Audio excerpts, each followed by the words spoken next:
माझ्यासाठी ही एक अतिशय गोड आणि आनंदाची बातमी आहे.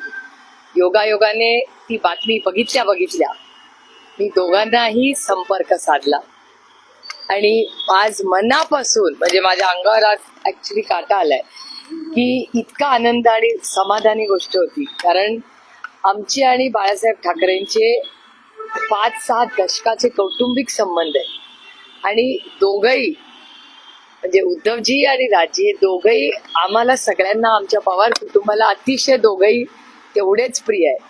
आणि आज दोघं भाऊ एकत्र येत आहेत. मला असं वाटतं आज बाळासाहेब हा दिवस बघण्यासाठी असते तर आम्हाला सगळ्यांनाच खूप आनंद झाला असता. महाराष्ट्राच्या हितासाठी आणि कुटुंबासाठी दोघं एकत्र येत असतील मला असं वाटतं हा महाराष्ट्रातल्या इतिहासातला राजकीय आणि कौटुंबिक दिवसातला एक सोनेरी दिवस हा आमच्या सगळ्यांसाठी.